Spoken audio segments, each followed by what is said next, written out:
Ang kwentong ito ay hango sa totoong buhay. Mula ito sa isa nating kabayan na itago na lang natin sa pangalang Ranjo. Taong 2008, probinsya ng Cebu. Tubong probinsya si Ranjo. Hindi na bago sa kanya ang kwento tungkol sa samot-saring kababalaghan. Paminsan na rin siyang nakaengkwentro ng aswang. May pagkakataon pa, pinarusahan ng duwende, naging pasaway sa gubat. Ngayong lumipat siya sa tahanan ng tiyahin dahil mag-a-abroad ito para mairaos ang buhay. Walang kasama sa bahay ang unika iha kung kaya't siya ang pinakiusapang makasama. Isa pa, siya na lang din ang natitirang malapit na kaanak. Para naman sa parte ng binata, gusto niyang siya ang magbantay sa pinsan dahil walang tiwala sa mga kapitbahay.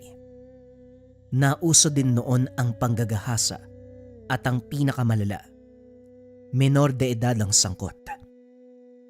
Magandang babae ang pinsang si Emily. Lapitin at habulin ng mga lalaki kung kaya't gustong protektahan.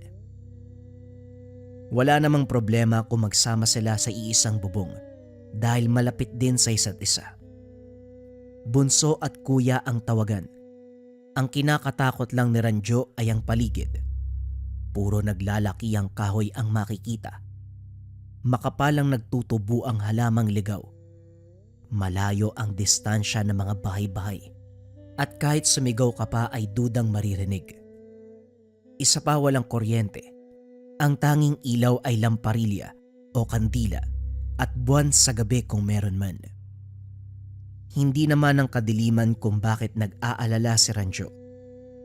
Ang totoo, partikular sa puno kung saan tinitirahan ng kapre. Bukas ang ikatlong mata niya pero limitado ang makikita. Swerte na lang na nasisipat ang higanteng nilalang kaya alam na merong nakatira sa punong iyon. Kung ilarawan ng binata ay salbahe, babaero, manyakis, at palaging namboboso sa mga dalagang naliligo doon sa balon. Ilang metro ang layo sa tinitirahang puno. Ilang beses nahuli sa mga sandaling nag-iigib. Sumisimple siya para agawin ang atensyon ng nilalang. Ang kaso nga lang hindi siya nakikita nito. Bagay na ipinagtataka niya. Kuya, kukuha lang ako ng malunggay sa labas ha. May binigay na karne na manok si Lola Sita. Gawin na lang nating tinola para may sabaw. Wika ni Emily. Hindi siya pinayagan ni Ranjo.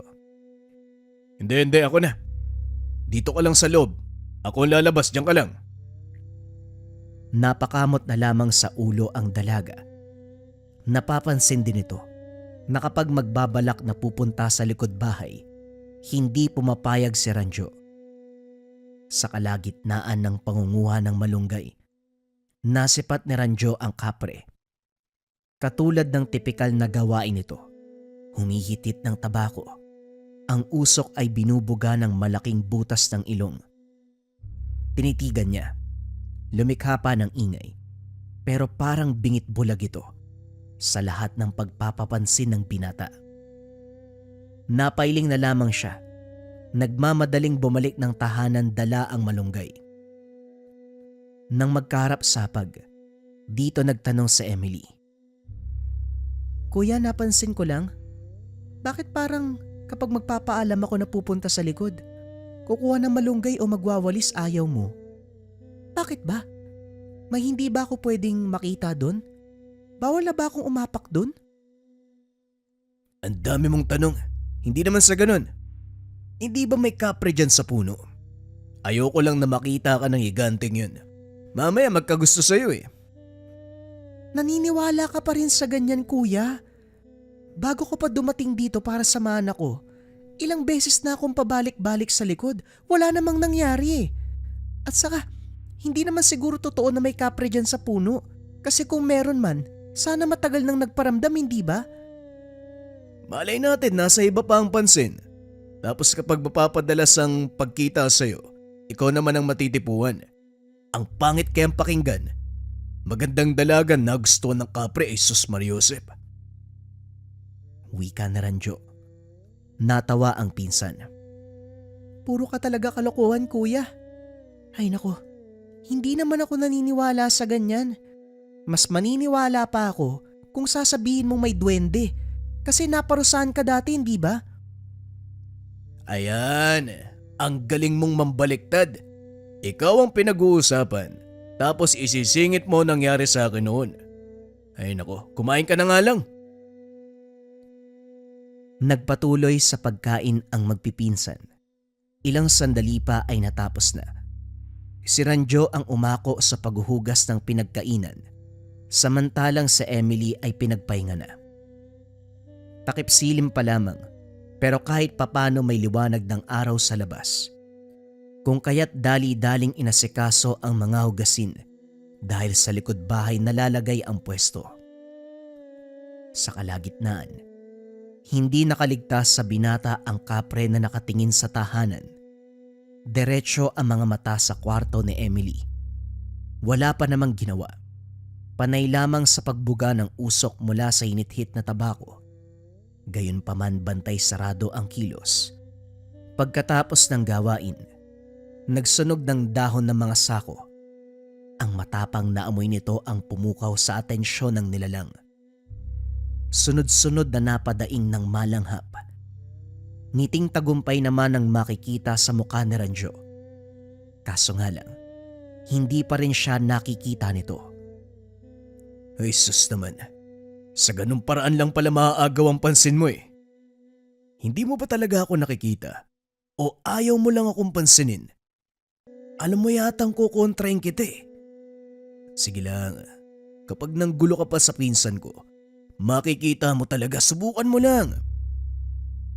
Matalim ang titig sa kapre. Bigla itong naglaho nang hindi na makayanan ang matinding amoy. Disoras nang maalimpungatan si Ranjo sa ingay ng kaluskos sa labas. Dali-daling sumilip sa bintana. Nakita niya ang kapre na yinuyugyog ang sanga sa inuupuan. Parang nagagalit. Nang mapansing panay ang pagtingin sa baba, mahinang napatawa ang binata dahil hanggang ngayon, umuusok pa rin ang sinunog kanina, direktang tumatama sa puno ng kapre. Ang laking higante pero takot sa usok. Naku naman, ganyan lang pala ang gagawin para galitin ka. Sige, bukas mas dadamihan ko pa ang pagsusunog. Kinabukasan maaga pa lamang ay nag-ipon na ng dahon si Ranjo. Papatoyin lamang ng kaunti sa init ng araw, tapos susunugin mamayang hapon para inisin ang kapre. Kaso nga lang, naging abala sa mga sumunod na oras dahil pinatawag ng kaibigan para magpatulong sa pangunguha ng halamang gamot para sa lolong manggagamot. Si Mang Waldo ang siyang tumulong sa kanya ilang beses matapos mabiktima ng elemento. Hindi nakauwi kaagad dahil naimbitahan pang maglaro ng baraha. Marunong at may kaunting barya kaya kumasa. Takip silim na nang maalala ni Ranjo na naiwang mag-isa ang pinsang si Emily. Dali-daling nagpaalam. Taranta ang bumungad nang makita ang kapreng nakangiting nakatitig sa pinsan na nag-aantay sa kanya sa bakuran. Otomatikong bumunot ng posporo, sabay sindi ng sako. Nang umusok nagwala ang nilalang, maririnig ang matinding kaluskos ng mga dahon. May problema ba, kuya? Kung makapagsunog ka naman ng dahon parang importanteng-importante. May nangyari bang hindi ko alam? Wala naman. Sinindihan ko lang para walang maikalat ang hangin. Kita mo namang gabi na ako dumating kaya nagmamadali ako. Talaga lang ha? Baka meron talagang nangyayari. Ayaw mo lang sabihin sa akin, ano ba kasi yun? Nagdadalawang isip si Ranjo na sabihin sa pinsan ang katotohanan. Inasahan niyang magiging katulad ng unang pag-uusap ang sagot nito. Hindi to ang tipo na madaling mapaniwala lalo na sa mga kababalagan kahit ilang beses nang nakarinig. May kung ano sa paniniwala nito na mahirap baliin. Pero naisip din ng binata, mas mabuti na meron siyang kalaman. Maniwala ka man o hindi, ang kapre sa puno sa likod, napapadalas ang pagtingin sa'yo. Ang pagsusunog dun sa likuran ay paraan ko para maitaboy. Nakikita ko kasing natatapangan sa amoy. Napabuntong hininga ang binata ng tawanan ni Emily. Kuya, nagpapaniwala ka pa rin sa ganyan? Baka naman ikaw yung natipuan ng kapre, tapos dinadaan mo lang sa akin ha? Ikaw ha?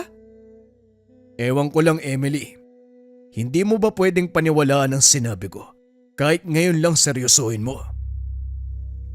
Ang hirap kasi niyan kuya. O baka naman gusto mo lang na ibaling yung pansin ko sa iba? Kasi ayaw mo magkabutihan kami ni Shelo. Isa pa yan. Ayoko maging kay ni Shelo. Kasi siga-sigaan yun sa sityo. Masyado ka bang bata para pumasok sa isang relasyon? Teka nga, iniiba mo ang usapan eh. Pero di balik, magpahinga ka na nga sa loob. Napailing si Ranjo. Nagsisisi nang makalimutang humingi ng pabor sa manggagamot kanina. Balak pa sanang isumbong ang tungkol sa kapre. Nangako na lamang ito na gagawin kinabukasan. Madaling araw nang bumangon si Ranjo. Napabalikwas nang makaramdam ng mabigat na presensya. Bagyang naipikit ang mga mata para aninagin ang figura ng tao sa may bintana. Kagad kinilabutan ng maalalang nasa ikalawang palapag. Sa tayog ng bahay imposibleng mabot ng tao. Ang anino ay pasimpleng pabalik-balik ng lakad. Dali-daling kinapa ang 1 metro ng 2x2 sa ilalim ng higaan at saka dahan-dahang lumapit. Kaso nga lang pagbukas ng bintana, si Ranjo ang natigilan. Dahil ang bumungad, walang iba kung hindi ang kapre. Sumisilip sa kwarto ni Emily. Natakot si Ranjo nang maklaro ang itsura nito.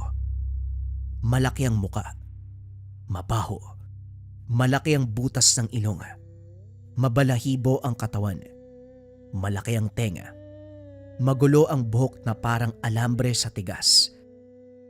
Hindi nawawala ang amoy ng tabako, ang mga matang mapupula, nakatuon sa kinalalagyan ni Emily.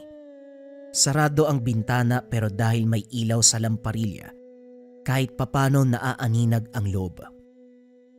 Nang tangka ng kapreng buksan ang bintana, walang pagdadalawang isip na hinampas ng paulit-ulit. Natamaan ito, pero mababakas ang pagtataka. Panay ang tingin sa paligid, hinahanap kung ano ang tumatama sa ulo. Tumilapon ang binata, nang hampasin ng malaking kamay ang kinalalagyan. Gayunpaman, hindi may kakaila ang reaksyon ng nilalang. Hindi siya nito nakikita. Ilang sandali pa, ito na mismo ang kusang umalis. Si Ranjo sa kabilang banda, hindi nakatulog sa kakaisip. At upang malinawan, maagang lumabas ang binata, pinuntahan si Mang Waldo. Kagad naman siyang hinarap dahil wala pang ginagawa. Walang paligoy-ligoy. Diretso ang paliwanag. Manong, bakit hindi ako nakikita ng kapre? Merong gumagambala sa amin pero hindi niya ako nakikita. Hindi ko alam kung sinasadya ba o kung ano eh. Pero kung gusto ko siyang saktan, kagaya ng paghampas ko kagabi, natatamaan ko siya manong eh. Ano bang nangyayari? Ngumiti si Mang Waldo. Ang totoo'y may ginawa sa binata nung huling ginamot. Napapagod na kasi sa pabalik-balik nito, kung kaya naman gumawa na ng hakbang. Hindi ka rin titigil kung walang sagot na makukuha kaya sasabihin ko na. Pinainom kita ng apog na asul. May hinalo ako para manatili sa loob mo ng ilang buwan. Para naman matagal-tagal bago ka mabiktima uli ng elemento. Ilang ulit ka nang pumarito para magpagamot eh. Nagsasawa na ako sa mukha mo kaya ginawa ko yon. Wika ng matanda na ikinagulat ni Ranjo. Ano ho? Asul na apog? Ano naman yun? Hindi ba ako mahihilo niyan? Sabi mo pa naman nasa loob ng katawan ko. Malamang hindi. Makakabuti nga yun sa katawan mo, lalo na sa espiritual na kamalayan. Inaabsorba nito ang positibong enerhiya at tinataboy ang negatibo. Sinamahan ko na rin ang sabulag para naman makapagpahinga ka sa pambibiktima ng mga elemento. Naging suki ka na kasi. Ngayon na hindi ka nakikita ng kapre, sabihin mo, samantalayin mo, gamitin mo para may paglaban, may pagtanggol ang pinsan mong babae. Bibigyan pa ba kita? Dahil sa tumatakbong ideya sa isipan, walang pagdadalawang isip na humingi ng asul na apog si Ranjo. Kaunti lang ang ibinigay ni Mang Waldo dahil may pagdududa sa ngiti ng binata. Tinuruan lamang ito kung paanong gamitin at binalaan na sakalang huhugutin kapag kinakailangan. Pagsapit ng takip silim, dumiretso sa likod bahay si Ranjo para magpausok ng dahon. Binudburan ng apog na asul. Pinaypayan pa ito para dumiretso sa punong tinitirahan ng kapre. Takip silim, kung kaya't lumabas ang nilalang. Nagwala sa napakabahong amoy, pinaghalong sunog na sako at ang amoy ng asul na apog. Palipat-lipat sa ibang puno para lang makaiwas. Hindi tinantana ng binata. Tinodo ang pagpaypay. Humabol ang usok sa nilalang. Napakalakas ang tawa nang makitang natatarantang lumayo ang higante. Parang unggoy na lumalambitin sa mga sanga. Sumusot ito sa masukal na bahagi. Kuya, ayos ka lang ba? Para kang batang naglalaro dyan. Yung mga manok patukain mo na. Nalipasan na yan eh. Wika ni Emily kay Ranjo. Nakalimutan ang mga gawain dahil sa kakaisip ng plano para guluhin ang kapre. Subalit lingid sa kalaman ng binata na ito na ang simula ng problema. Pagsapit ng gabi, hindi mapakali sa kwarto si Ranjo habang tanaw sa bintana ang kapre. Masama ang tingin nito na pinasadahan ang buong bahay. Kinuha ang dahon ng buyo na pinambalot ng apog na asul. Naganda ng isang baso ng tubig at saka binuhusan ng kaunti. Pumwesto sa bintana at pasimpleng winisika ng direksyon ng puno. Kaso nga lang hindi umabot dahil malayo ito. Matyagang nag-antay. Ilang sandali pa lumapit ang higante sa tahanan. Mabilis ang kilos nito. Dire-diretso ang lakad patungo sa bintana ng kwarto ni Emily. Hindi na naghintay si Ranjo. Nang maabot ay kagad sinabuyan ng tubig na may apog. Sumigaw ang nilalang. Umatras habang nagwawala. Akala mo siguro magtatagumpay ka. Hindi dahil elemento ka, magagawa mo na ang lahat ng gugustuhin. Malas mo lang dahil may bisa pa ang asul na apog, pati na rin ang sabulag na nilapat ni Mang Waldo sa akin. Magdusa ka. Hindi ako makakapayag na mabiktima mo ang pinsan ko. Wika ni Ranjo habang sinusundan ng tingin ng kapre. Iniwanan ng pansin ng maglaho. Madaling araw nang muli na namang magising. Sa puntong ito bukas ang bintana sa kwarto ni Emily. Nakadungaw doon ang kapre. Dali-daling nagtungo sa kabilang silid si Ranjo. Walang pasabing nagsaboy ng apog. Nagwala naman ang higante habang hinahampas ang mukhang umuusok. Napaso sa asul na apog.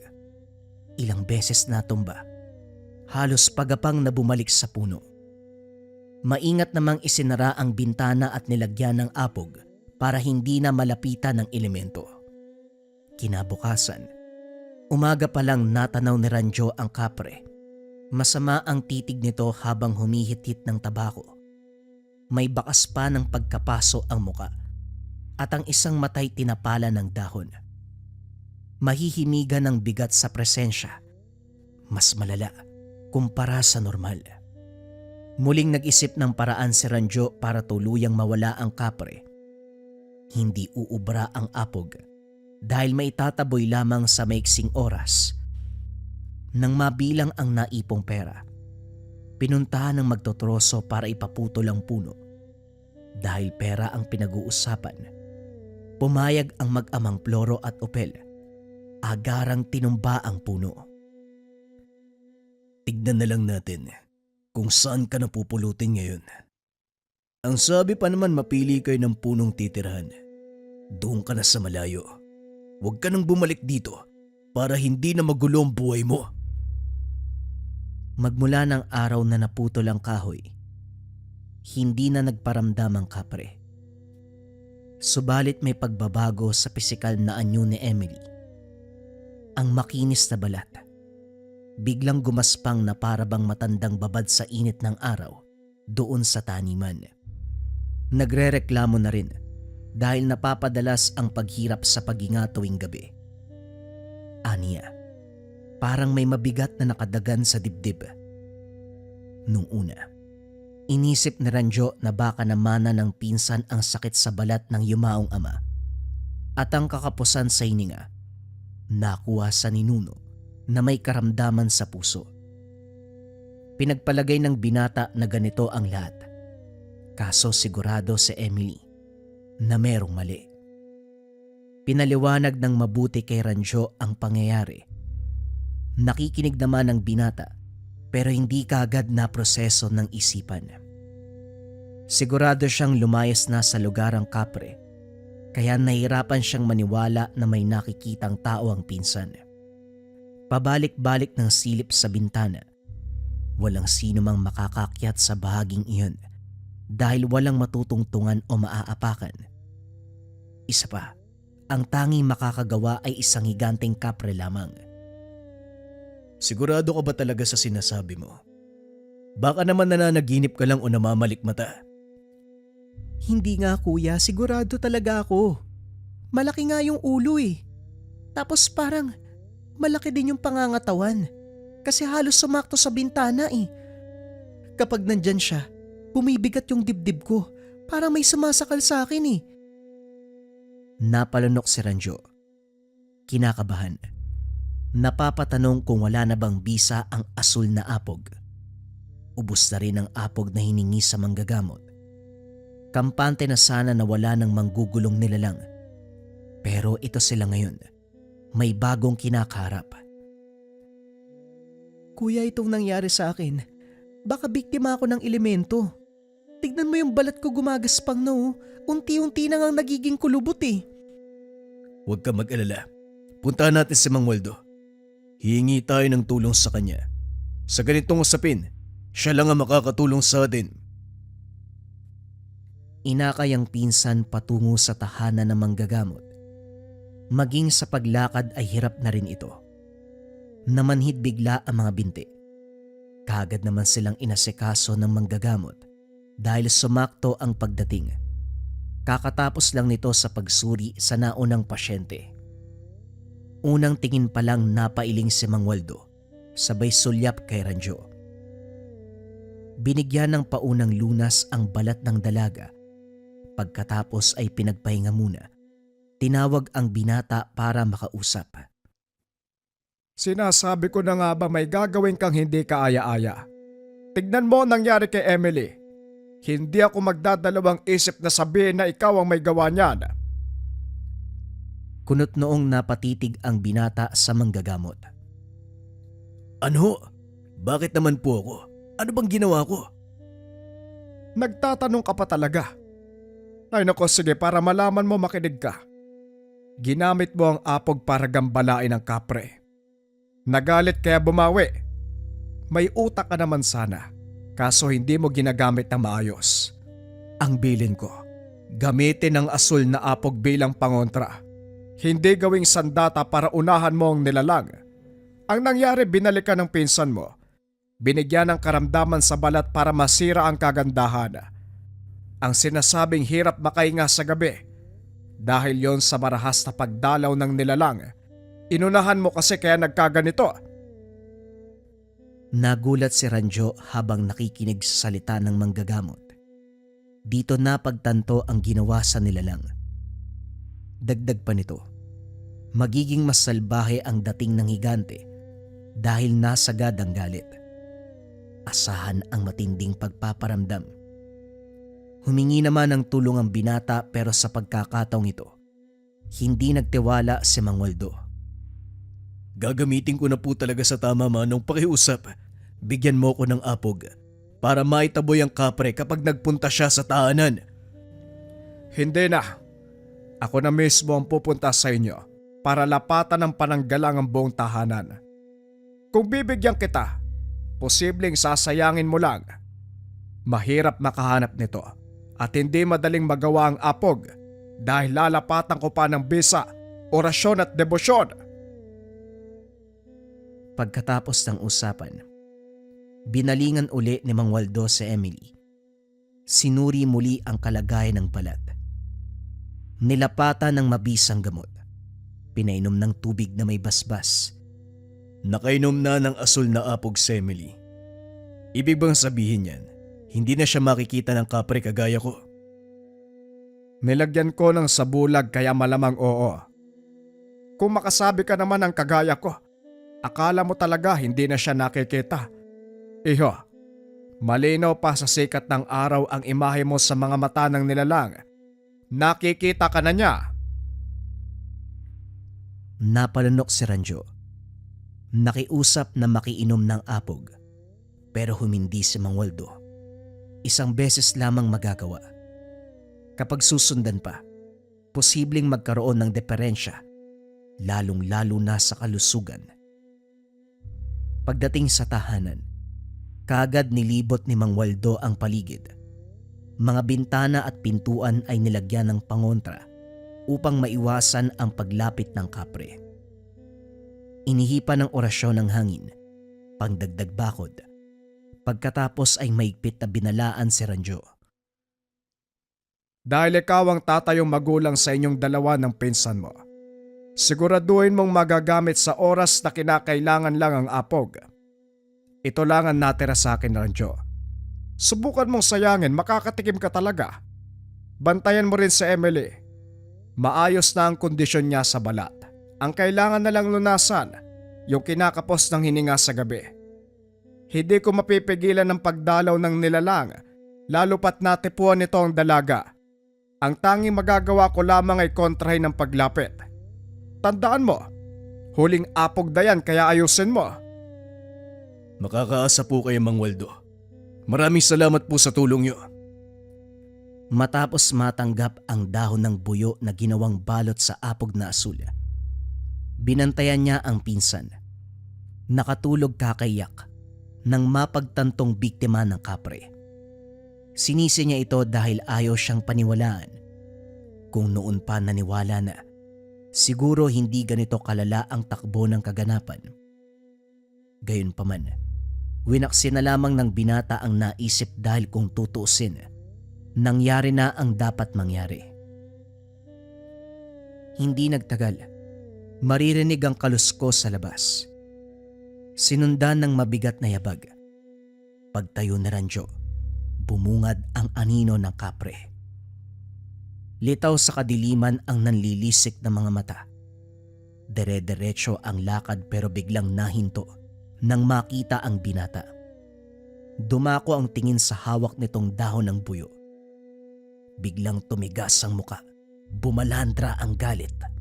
Nagpatuloy sa paghakbang bago maisapoy ang apog na asul.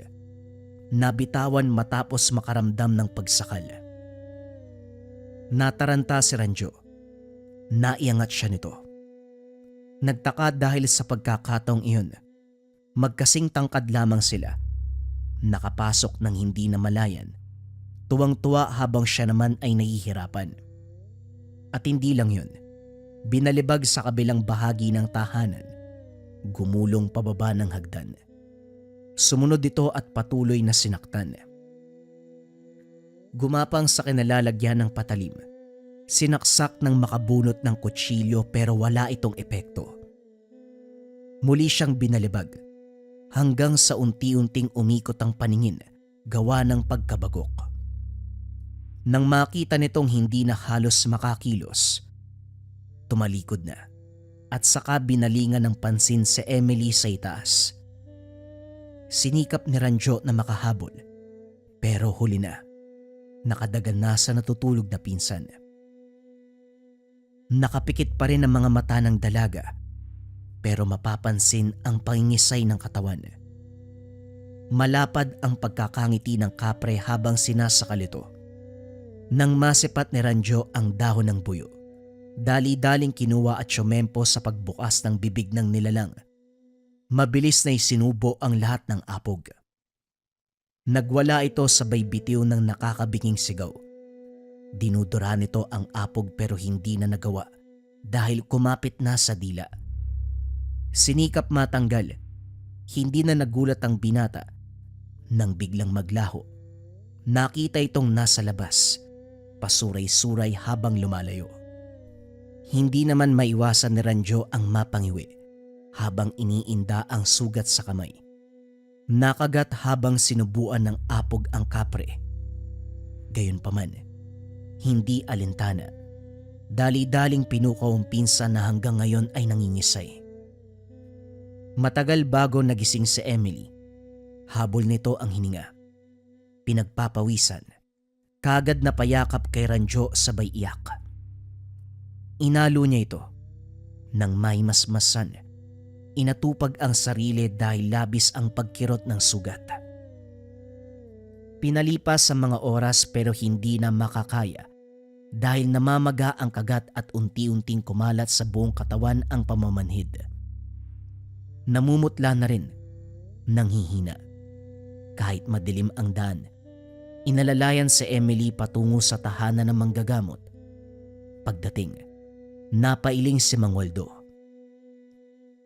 Hindi madali ang kapre na nakaharap ninyo. Nilagpasan lang ang nilagay kong pangontra sa bahay. Sigurado ko napuruan yun eh. Pero kinaya lamang para mapatuloy ang pambibiktima. Magaling ang ginawa mo, Ranjo. Pero ito nga, ikaw naman ang nagdusa ngayon. Sinuri ng manggagamot ang sugat. Kagad nilapatan ng gamot gamit ang sariling sangkap. May halo pa rin ng asul na apog. Ito ang pangunahing sangkap sa lahat ng mga gamot. Nagpatunaw sa isang baso. Ang tubig ay pinainom sa binata. Binudburan ng apog ang sugat at saka binalot ng dahon ng buyo. Manong, gagaling ba si kuya pagkatapos ng gamutan? Oo naman, itong batang to parang hindi ako kilala. Mahusay ako manggamot eh. Miyembro ng pamilya mo sa akin lumalapit kapag may karamdaman. Lalo na sa mga elemento tapos nagdududa ka. Eh kasi, hindi tumalab sa kapre yung nilagay mong pangontra sa bahay. Kaya nagtatanong ho ako. Salpa ito! Nakalusot lang yung nilalang pinagdudahan ako sa kakayahan ko. Lumipas ang ilang araw. Unti-unting naghilom ang sugat ni Ranjo. Pinaliwanag ng mabuti ni Mang Waldo kung bakit nanghas ang kapre sa kabila ng paglapat ng pangontra sa bahay. Winasa kasi ng binata ang punong tinirhan nito, kaya kahit gaano pa katapang ang bakod sa lugar, susungin para lang makita ang biktima. Sinagad ni Ranjo ang galit ng higante kung kaya't ganon ang reaksyon nito. Sinuri ni Mang Waldo ang gubat malapit sa tahanan. Wala nang kapre sa lugar. Masasabing marahil napuruhan matapos malunok ang apog na asul. Para naman sa binata, ang sarili pa rin ang sinisisi. Kung hindi lang kinante at inunahan ng kapre, hindi sana mararanasan ang ganito. Gayunpaman, laking pasasalamat niya dahil nandyan si Mang Waldo. Binigyan siya ng mataas na uri ng pangontra. Ang isang uri ng apog na kulay asul. Bagong istorya pa rin ang sunod mga kabayan. Ito ay tungkol sa bagakay na pinangpatay sa aswang. Simulan na ang storya. Ang kwentong ito ay hango sa totoong buhay. Mula ito sa isa nating kabayan na itago na lamang natin sa pangalang Loie. Taong 2002, Bilaran. Nagulat si Loie nang makarating sa tahanan ng ninuno, tiyuhin ng lolo. Simple lamang ang bahay pero nakakamangha dahil gawa sa purong kawayan. Mula sa bakod hanggang sa dingding ng tahanan, bubong lang ang naiba dahil nipa. Maging ang tasa na pinagkakapehan ng tiyuhin ay yari sa kawayan. Iho, halika nga sa loob. Hindi mo naman sinabi, ganito ka kaaga dadating. Akala ko mamayang hapon pa kaya hindi tuloy ako nakapaghanda. Pero wag kang mag-alala. Sagot ko na, marami tayong manok dyan na pwedeng tinola o adobo. Depende kung anong gusto mo.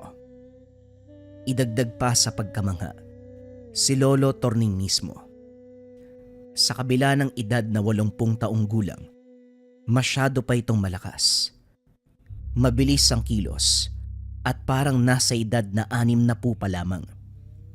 Itim ang buhok, kompleto pa ang ngipin, matipuno ang pangangatawan. Ito ang bunso sa magkakapatid at natitirang buhay. Lolo, ang angas ng bahay niyo ah. Puro kawayan. Wala ka sigurong gamit na hindi gawa sa kawayan ano? Tanong ni Loie habang tinitignan ang mga kagamitan. Hindi naman, merong bakal, merong babasagin, plato, mangkok at kaldero. Bakante ang kwarto sa kabila, yun na lamang ang gamitin mo. Nagdala ka naman siguro ng mga damit ano? Matagal na nung huli kong bumili. Mga damit ko na luma. Meron naman po akong dala. Nga po pala may binilin si Lolo Terio. Kung pwede daw, ipalipat sa maayos na libingan yung mga labi ng mga magulang nyo. Kasi, huling bisita niya, sira-sira na yung patyon eh. Nagpadala po siya ng pera para walang maging problema. Eto namang si Teryo. Akala ko pinagbakasyon ka. Yun pala, nautusan na. Ay Diyos ko, sige. Lalakarin natin yan. Magiging madali lang din kasi mabilis magtrabaho mga sepulturero. Bago yan, kumain muna tayo.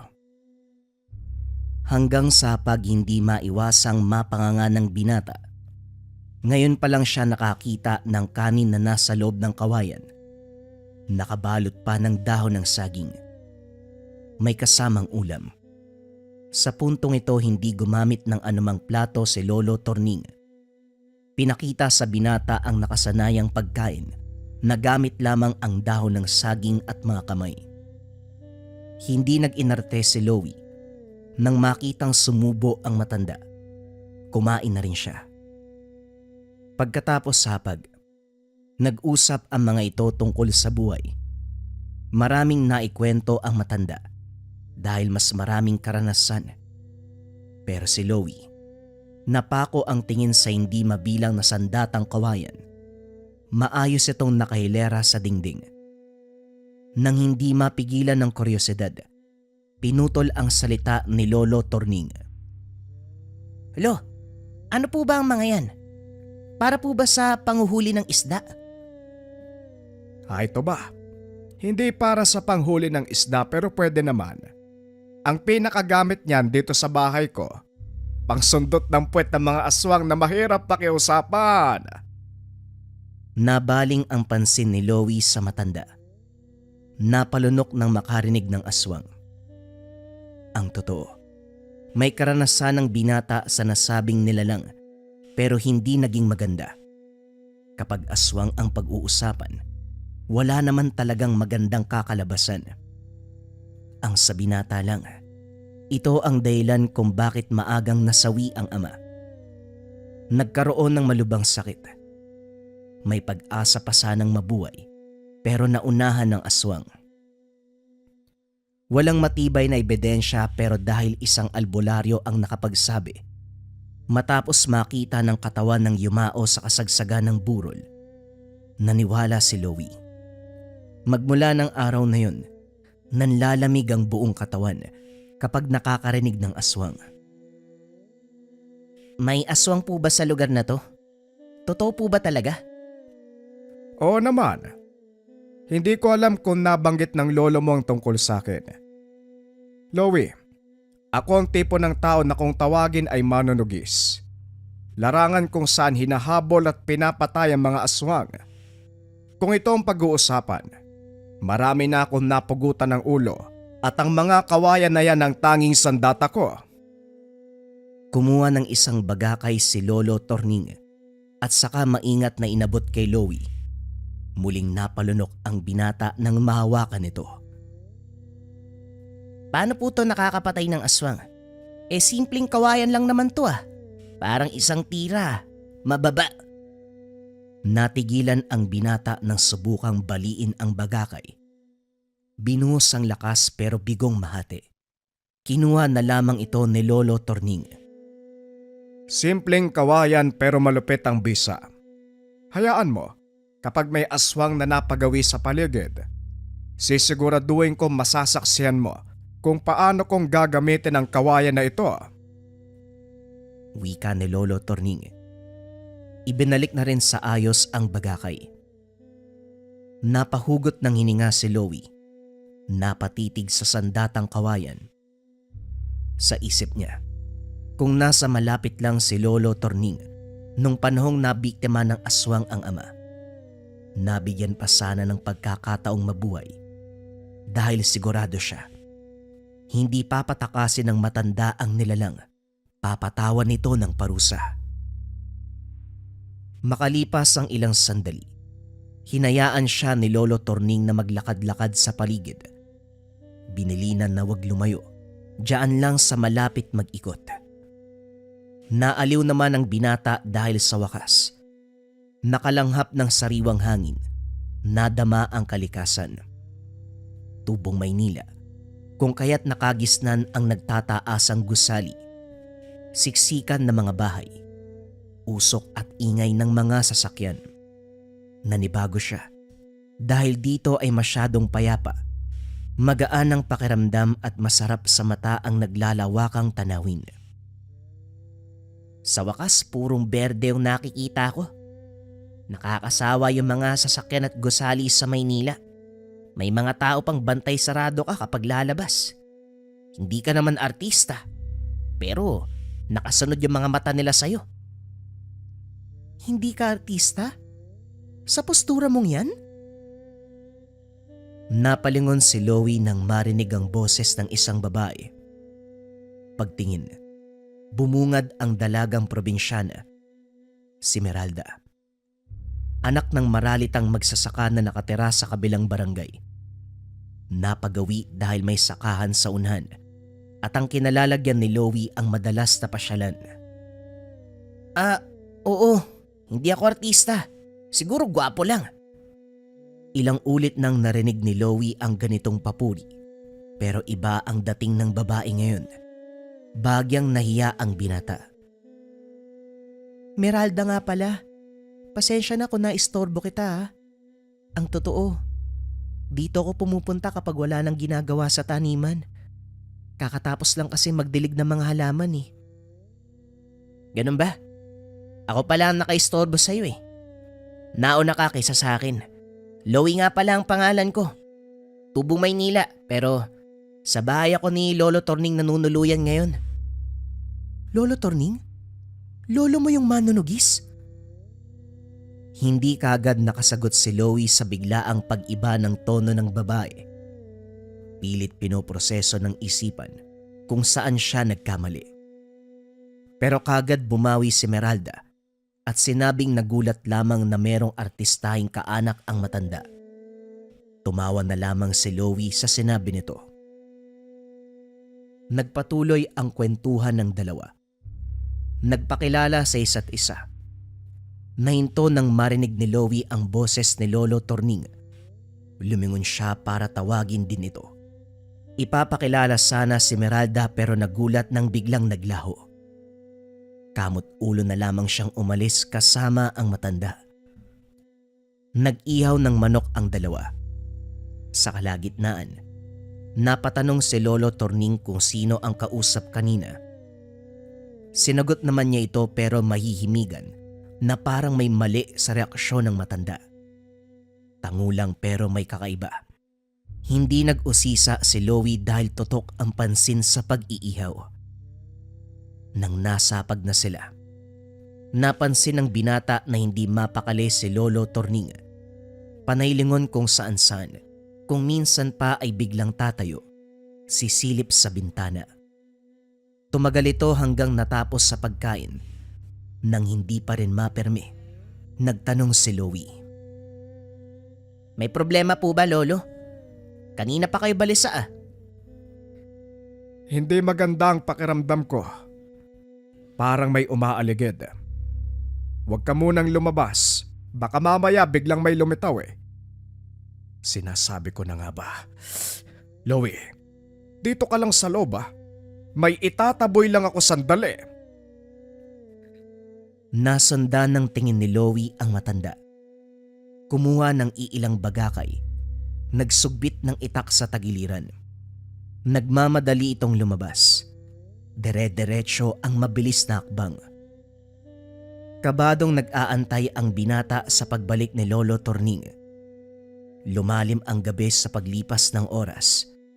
Hindi na rin siya mapakali dahil kakaiba ang hatid ng pakiramdam ng katahimikan. Ilang sandali pa, nagliwanag ang muka ng mabungaran ito. Pero natigilan nang makita ang mantsa ng dugo sa mga kamay. Hinahabol pa ang hininga. Ano pong nangyari, Lolo? May hinabol po ba kayong ligaw na hayop? Higit pa sa isang hayop ang hinabol ko. Malas lang hindi ko napuruhan eh. Daplis lang ang inabot. Nagtatakang tumitig si Loie kung pagbabatayan ang dugo sa mga kamay at damit. Hindi masasabing daplis. Hindi na rin makita ang dala nitong bagakay kanina. Gayunpaman, hindi na lamang nag-usisa. Nang mga sumunod na oras, hindi pa rin ito mapakali. Maging ang binata na nagmamasid natatakot sa hindi malamang dahilan. Kinabukasan maagang nawala ang matanda. Hinanap si Loie pero hindi matagpuan. Binilang ang bagakay. Kulang ito. Naisip na baka lumabas muli si Lolo Torning.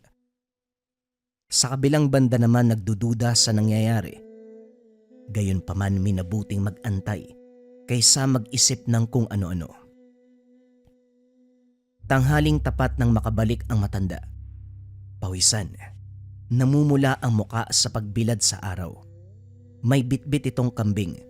Ang sabi ay pinakatay ng kumpare. Nang makita ang bagakay sa tagiliran, nakumbinse sa binigay na rason. Maraming lakad pagsapit ng hapon. Nagpunta ng simbahan para magpaalam sa paglipat ng mga labi. Nagtungo ng sementeryo para kausapin ang mga sepulturero.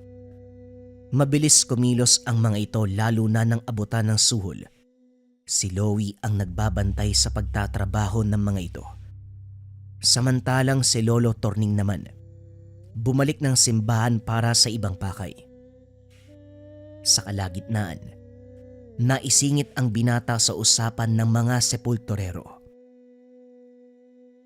Artista ka ba? Ayos yung mukha mo ah. Ganda ng tindig, parang si Fernando po. Gumaganap sa pelikula ng bakbakan no. Artista ka sa Maynila no. Wika ni Mang Jose at Mang Danying. Ay hindi ho. Isa akong ordinaryong tao. Minsan nangangarap maging artista. Pero malabo. Hindi kasi ako talentado eh. Ganun ba? Sayang naman pala, may iba tayo. Ano yung aswang na naitumba ng Lolo Torning mo? Nakasalubong kasi namin eh. Hindi nakausap kasi may hinahabol. Sa reaksyon mo parang wala kang alam ah. Apo ka ba ni Torning? Hindi nakasagot si Loie. Kamot ulong bumalik sa pagtatrabaho ang mga sepulturero. Dito rin napagtanto. Aswang ang hinabol kagabi. Pagkatapos sa sementeryo, dumaan muna sa tindahan ng tabako. Lalapitan sana ni Loie si Meralda na nasa kabilang tindahan pero kagad pinigilan ni Lolo Torning. Hindi direktang sinabi, idinaan sa pag-utos na tumulong sa pagpili. Nagpang-abot pa sila sa sakayan pero hindi pa rin makalapit dahil sa matanda. Napailing na lamang ang binata. Pagdating ng tahanan, dito na siya nagtanong. Kilala niyo po ba si Meralda, Lolo? Bakit ayaw niyo akong palapitin sa kanya?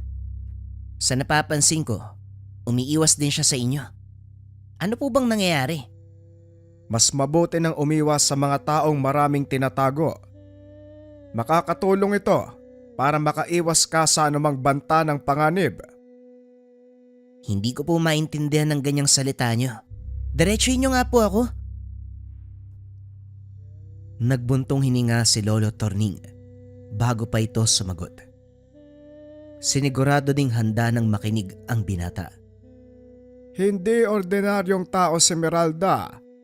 Sila ng pamilya niya. May lahing aswang. Kaya nga pinigilan kita kanina dahil baka may palhim siyang gawin. Mabiktima ka pa. Natahimik si Loie. Pilit pinoproseso ng utak ang narinig. Kung siya lang ang magsasabi, mahirap maniwala na aswang si Meralda dahil kung tutuusin napakabuti nito. Magaan ang pakikitungo at madaling kausap. Wala siyang nararamdamang kasamaan. Natural lang din ang presensya. Subalit nabura ang paniniwalang iyon nang sundan ni Lolo Torning ang salita. Ang aswang na hinabol ko kagabi ay ang ama niya. Hindi ko alam kung anong sinabi ni Meralda, pero nakaugalian nilang bisitahin ng bawat taong napapadayo sa lugar. Walang nakakalam nito kung hindi ako lang, dahil sa kakayahan kong makaramdam. At isa pa, maraming beses ko na silang nahuli. Hindi nga lang mapatay-patay, ginagabayan yata ng demonyo eh. Hindi po ba kapag aswang nangangamoy sila? Bakit si Meralda hindi? Nakikipag-usap, nakikisalamuha pa nga po sa mga tao eh. May pamamaraan sila para hindi makilala at para makasabay sa mga tao. Hindi ko alam kung paano kayo nagkakilala. Basta wag kang lumapit sa babaeng yon o sino man sa pamilya niya. Kung talagang aswang sila, bakit parang wala namang reaksyon ng mga tao? Hindi lahat ng tao marunong kumilala ng aswang. Ang mga mangmang sa ganitong usapin, sila ang nabibiktima. Kung ayaw mong matulad sa nalin lang ng mga yan, tandaan mo ang lahat ng sinasabi ko. Hindi nakasagot si Loie. Hindi makapaniwala sa lahat ng kaganapan. Nang mga sumunod na araw, hindi umalis ng tahanan si Loie sa takot na makasalubong si Meralda. Pero sadyang mapanubok ang panahon. Dahil kahit nasa bakuran lamang siya nakikita ang babae. Nasa unahan, nakakubli sa kakahuyan. Panay ang tingin sa kanya. Wala mang sinabi o pagkaway, pero malinaw na tinatawag siya ng presensya nito. Hindi pinansin, pero naramdaman na lamang ng binata na parang may humahatak sa kanya para puntahan ng dalaga. Kinakabahan, kung kaya't nagsara ng pintuan at mga bintana. Gulat naman ang sumalubong kay Lolo Torning nang makitang sarado ang bintana.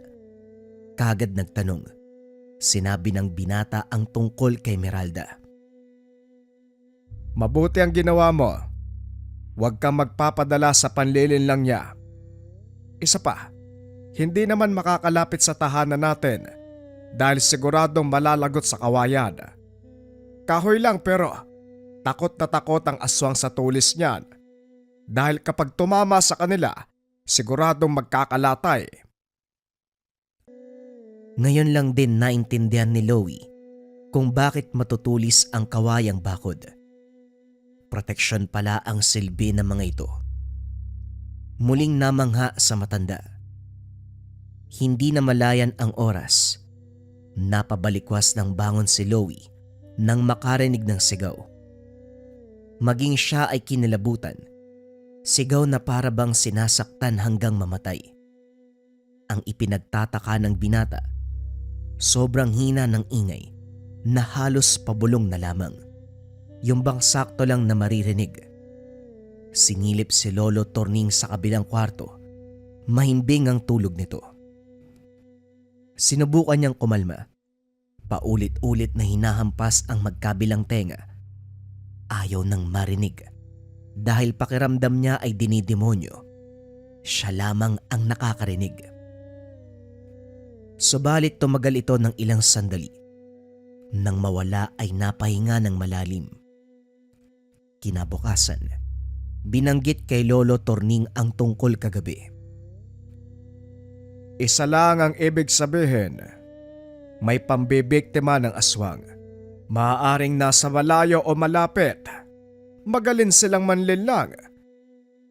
Ganun po ba? Ang lala naman pala dito sa lugar. Iyan pa nga lang eh. Kung mulat ka lang sa mundo ko. Kung alam mo lang ang iba pang bagay. Nako, wala pa sa kalingkingan yan. Napabuntong hininga si Loie. Hindi akalain na may mas malala pa sa inaasahan.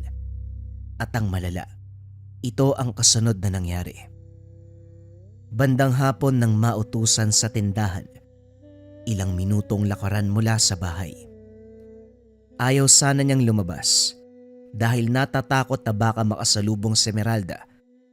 Kaso nahihiyang humindi kay Lolo Torning.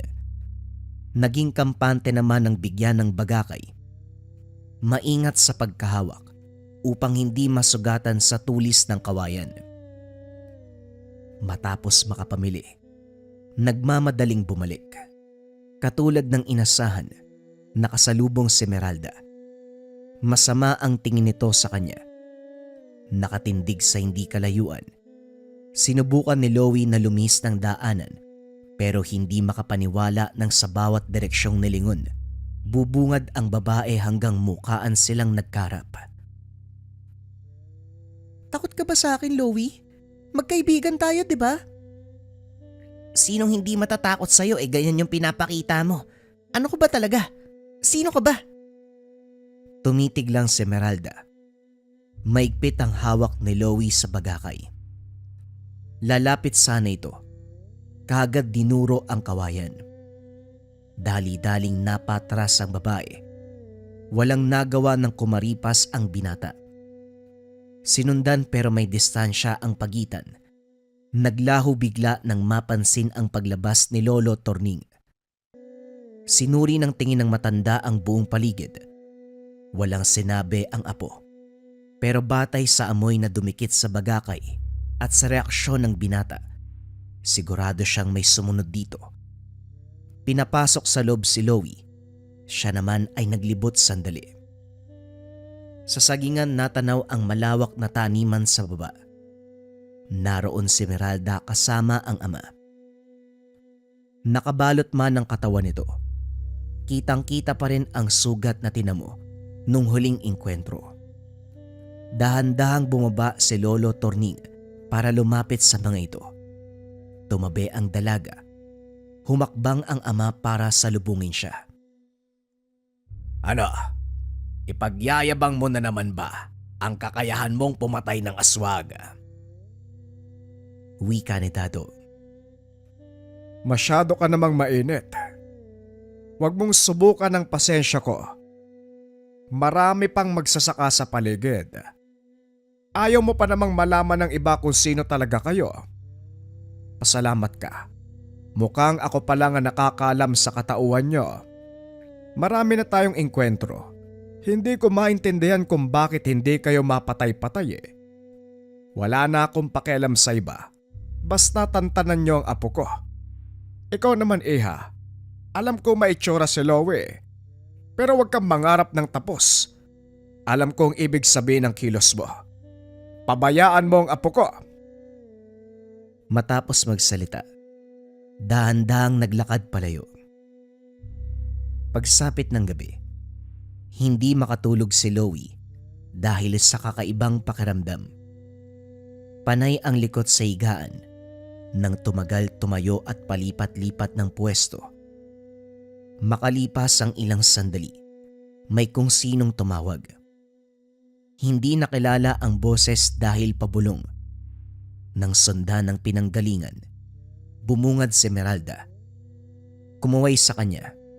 Tinawag siya. Lalong nagtaka si Loie sa nangyayari dahil may puwersang sapilitang humihila sa kanya. Kahit anong pigil, malakas ang hatak nito. Matagumpay siyang tinangay. Napansin na lamang ng binata na binabaybay ang daan hawak ang kamay ni Meralda. Dinala siya sa tahanan nito. Bumungad ang nakangiting si Dado. Pinaupo siya sa hapag. Sa harapan ng pagkain. Walang lakas si Loie sa mga sandaling ito. Para bang kontrolado ng iba ang katawan at isipan. Nang kumain sila Meralda, sumabay din siya. Sumubo ng sumubo hanggang sa naubos ang laman ng plato. Pagkatapos hinatid na pabalik. Malinaw na naalala ni Loie ang kaganapan pero sa tuwing susubukang banggitin, hindi niya maibuka ang bibig para kay Lolo Torning. Bigla siyang nahihilo kaya hindi matuloy. Buong araw sa kwarto dahil nabibigatan sa katawan. Hindi makakain dahil busog na busog. Nang araw na yon nagpaalam si Lolo Torning na aalis para asikasuhin ang ibang bagay. Hindi nakaharap ang apo dahil nasa loob lamang ng kwarto. Hindi nag-usisa. Pinagpalagay na masama ang pakiramdam. Buong akala'y normal na karamdaman. Yung pala simula na ng hagupit ng aswang. Si Loie sa kabilang banda. Nangihina at antok na antok pero hindi makatulog. Nakakarinig ng bulungan kahit wala namang nag-iingay. Ilang oras na magmula ng huling kain pero hanggang ngayon ay busog pa rin. Kapag hihinga ng malalim ay sasakit ang dibdib. Kabadong-kabado sa ideya na baka may masamang ginawa ang mag-amang Dado at Meralda. Ngayon naman ay nagdadalawang isip kung totoo ang nangyari sa hapunan o sadyang sanhi lamang ng malikot na imahinasyon. Maging ang sariling pag-iisip na apektuhan, hindi na alam kung ano ang totoo sa hindi. Nakahilata sa buong oras hanggang sa maratnan si Lolo Torning. Nung una, inakala ng matanda na nagbibiro lang dahil sa sahig humiga. Nakapikit pa ang mga mata. Naboryo ka siguro dito dahil ikaw lang mag-isa. Sa dami ng pwedeng gawin, pagpatay-patayan pa talaga. Bumangon ka na nga riyan. May pansit dito pagsaluan natin. Hoy, Loie, tama na ang pagbibiro. Bumangon ka na. Halika dito sa mesa, Loie! Nilapitan ni Lolo Torning. Hindi makapaniwala nang maramdaman ng katawan nito. May bakas ng pangyayanggaw. Dali-daling inalalayan at maayos na hiniga sa papag. Kinuha ang mga gamit. Sinimulang kontray ng sumpa sa loob ng katawan. Matapos mapahiran ng lana ang tiyan, dahan-dahang hinilot. Pinakiramdaman kung ano ang nakain nito. Naningkit ang mga mata nang makilala ang nakapang bukol. Hindi to basta pagkain ni hinaluan ng sumpa. Isinantabi muna ang galit sa gumawa nito kay Loie. Inuna ang kaligtasan ng binata. Nahirapan siyang alisin sa katawan ng sumpa. Ipapasuka sana kaso walang malay. Naghintay na lang muna kung kailan babalik ang ulirat. Hindi naman ito nagtagal. Nang maimasmasan, kaagad tinanggal ang bagay sa loob ng katawan. Sinabayan ng hilot ang pagsuka ni Loie. Dumuduwal ang binata habang si Lolo Torning hinihilot ang tiyan. Sinugatan ng kaunti ang bahagi kung saan nakapa ang bagay. Hindi nagtagal ay inalabas din. Dito nasagad ang pasensya ng matanda sa mag-amang aswang. Dali-daling niligpit ang putol na daliri ng tao na kinargahan ng sumpa bago pa man makita ni Loie. Nang nasa mabuting kalagayan na ang binata, sumaglit si Lolo Torning sa tahanan ni Dado. Naraanan sa taniman ang anak nitong si Meralda. 10 oras na, pero nagkukunwari na may ginagawa. Hindi niya ito pinansin. Dumiretso sa bahay nito. Ibinaon sa bakuran ang 3 pares ng bagakay. Pagpasok sa loob, walang pasabing inatake si Dado. Nahuli ito ng kilos kung kaya't tinamaan sa balikat. Kahit sa mga oras na ito, swerte ka pa rin. Hindi man lang dumiretso sa puso ang bagakay. Demonyo talaga, no? Hindi bale na. Dahil hindi ka nakinig sa pakiusap ko. Sinusubukan nyo talaga ako eh. Makikita nyo kung anong hinahanap nyo. Inimbitahan talaga ang apo ko para kumain. Ang lakas ng loob nyo. Muling sinaksak ng bagakay si Dado. Napakalakas ng hiyaw. Napansin na lamang ni Lolo Torning na merong presensya sa likuran. Nakaiwas bago matamaan ng atake ng asawa nito. Sumugod nang makita ang kalagayan ng lalaki. Pero sa pagkakataong ito, hinigpitang mabuti ng manunugis ang laban. Magkatabi ang mag-asawa, parehong nanghihina matapos masaksak ng bagakay. Oh, dalawa pa naman kayo pero wala kayong laban. Kapag siniswerte nga naman. Araw ngayon kung kailan mahina kayo eh. Hindi rin kayo nag-iisip ano? Talagang apo ko ang biniktima nyo. Sunod-sunod na pag-angil ang pinakawala ng mag-asawa. Paulit-ulit din na binaon ang bagakay sa iba't ibang parte ng katawan nito. Maririnig ang sigaw ni Meralda. Tarantang-taranta sa nangyayari. Kaso hindi makapasok dahil sa nakabaon na bagakay sa daan. Nang masagad si Lolo Torning, hindi nagpatawad. Tinapos ang buhay ng mga ito habang mahina pa ang pagkaaswang. Ilang pares ng bagakay ang ibinaon sa puso ng mag-asawa. Paglabas bumungad si Meralda. Humahagulgol habang nakatitig ng masama. Nahihinigan ni Lolo Torning na gusto nitong sumugod pero dahil sa kainaan ay hindi nagpadalos-dalos. Tumabi ito. Pinanood siyang umalis.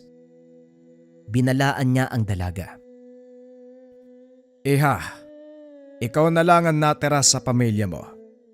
Kung gusto mong mabuhay, manahimik ka at wag na wag nang manggugulo sa mga tao. Kahit kanino pa yan. Sa oras na magkamali ka, ako mismo ang papatay sa'yo. Matapos ng kaganapan, hindi na magilap ang pamilya ng aswang. Wala ng tao sa bahay, walang iniwan na bakas. Matapos ng kaganapan, pinauwi si Loie sa Maynila. Buong biyaheng nagtatanong sa kilos ni Lolo Torning at sa biglaang pagkawala ng pamilya ni Meralda. Pinabaunan din siya ng 3 bagakay na maayos na nakabalot. Balak pa sanang manatili sa lugar para makasama ng mas mahabang oras ang matanda. Kaso nga lang pinabalik na siya ng Maynila.